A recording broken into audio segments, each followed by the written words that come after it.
within the context of John explaining that Jesus is the Word made flesh, the Word who was with God and was God, the Word which incarnated, John lets us know in verse 14 that this Word became flesh, dwelt among us, and we've seen His glory as the only Son from the Father.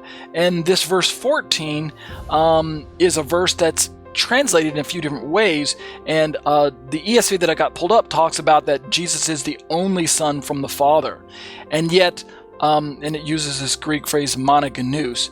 And what we discovered is that this phrase has been translated a few different ways, either translated as the one and only unique person, the unique one, or the one and only begotten.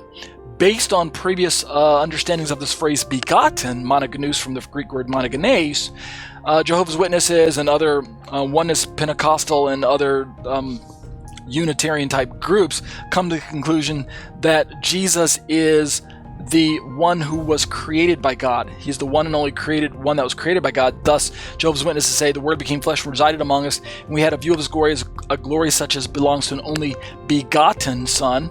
And from their perspective, begotten refers to the time when God created Jesus. Let me see if I can find what they say in their commentary here. If I can find it, if I can't, that's fine. But from their perspective, Jesus was not, He's not eternally God. He's not eternally God. He is the one who was, here we go. Let's see if I can highlight that one right there. The Word's preeminent position as the firstborn Son of God, through whom God created all other things, as a basis for describing Him as a God, a godlike one, divine or divine being.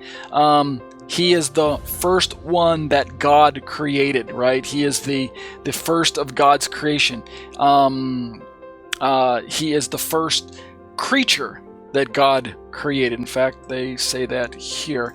This title was applied to Jesus during His superior human existence, the Word, as a spirit creature. So they don't believe, Jehovah's Witnesses don't believe that Jesus is eternal. But I disagree with the Jehovah's Witnesses. I disagree with Oneness Pentecostals. I disagree with the Christadelphos. I disagree with the Christadelphian, I think, or whatever they're called, the Iglesias. I'll remember their name a little later. And the other Unitarian positions that teach that Jesus is a lesser being than God. He's God-like, is what they say, and He possesses God-like qualities, and He can even be worshipped as God because of His exaltation by God the Father, but He's not very God according to that position. I disagree with that position. So let's turn in the last 10 minutes to Tim Haig's commentary on this passage, on John 1:14, and we'll pick up his commentary that I've got pulled up for you on the screen, and we'll finish this tonight. Again, I apologize if this is so technical for many of you, but there are those of us who need the technicalities, right? Not all of us want to just read the passage and go, okay, that's what my pastor says is true, so I guess that's what it must mean.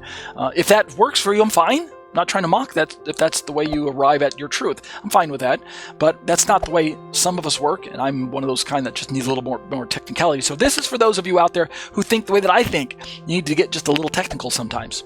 Tim Haig talks about how that this phrase about Jesus being begotten, how it's rendered in different passages, right? This monogenes, from that Greek word monogenoũs. The Greek original word is monogenes, and this gives rise to the phrase monogenoũs. In this verse, it was from this verse and others that speak of Yeshua as begotten that the doctrine of eternal generation of the Son was formulated during the Christological debates of the early Christian centuries. He goes on to say that in this regard, Psalm 2:7 formed the additional basis for the doctrine. I will surely tell of the decree of the Lord. He said to me, you are my son, today I've begotten thee. And so, in short, there were those who sought to interpret these texts as indicating a point in time at which Yeshua came into being, denying His eternal pre-existence, right?